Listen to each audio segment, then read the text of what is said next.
You aren't happy with your job, so you update your resume and start putting some feelers out there. And before you know it, you start getting interviews for these positions where you'll be getting a better title and better pay. You end up accepting one of these job offers, and you start preparing your exit at your current company.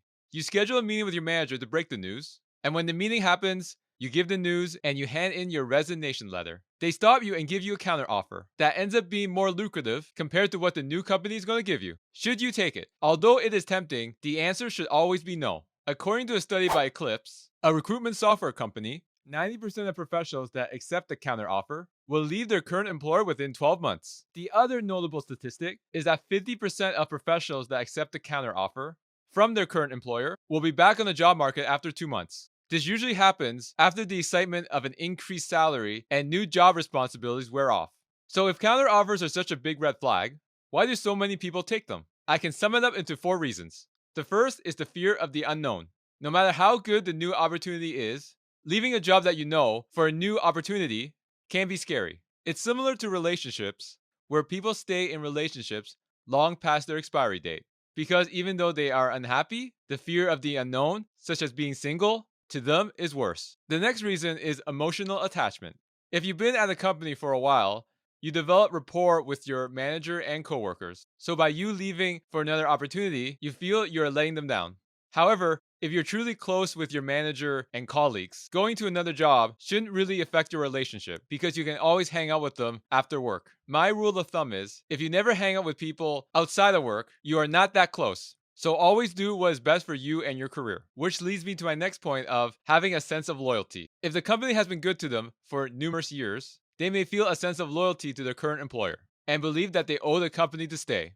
However, as you know with all these layoffs, companies only care about themselves. So when things go sour, they'll do what they can to cut costs, which means cutting salary and cutting headcount. Remember, there is no such thing as loyalty in business. And the final reason is that they believe that by giving the new offer, the issues that made them want to start job searching have been resolved. However, this is never the case. Counteroffers mainly only give you materialistic benefits, such as higher salary and a better title. But things such as work culture, lack of meaningful work, none of that really changes. And if you work for any size company, they aren't going to shift the whole company dynamic just to accommodate you. Ultimately, it's natural to feel tempted to accept a counter offer, and you may feel flattered to have your current employer try to persuade you to stay. But this is all a facade, as the main reason why they give counter offers has everything to do with them and has nothing to do with you. Which leads me to the next part of the discussion on why you should never take a counter offer.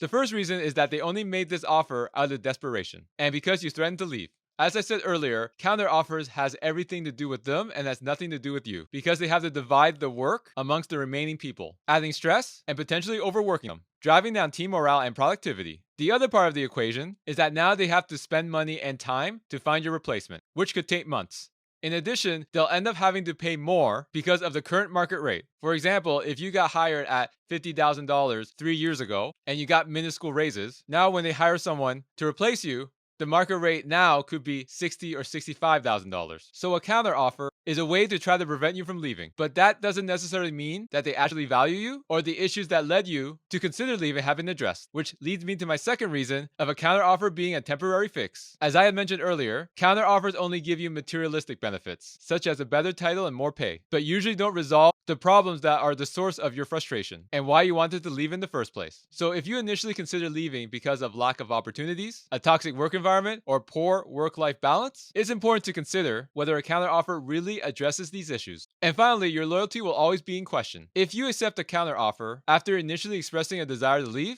your employer may question your loyalty in the future, resulting in impacting your chances of promotion, not being given opportunities to do more meaningful work, and you may also be one of the first to get laid off if the company goes through hard times. If you truly enjoy working at your current company, it's always better to talk to your manager to see if things can actually be fixed. And if they can't, then job search guilt-free. And when you get that job offer you deserve, where you'll feel respected and valued, take that job and don't look back. If you found this content helpful, make sure to like and subscribe, and I'll see you next time. Thank you so much for watching. For more content on careers, job search, and self-improvement, make sure to hit that subscribe button.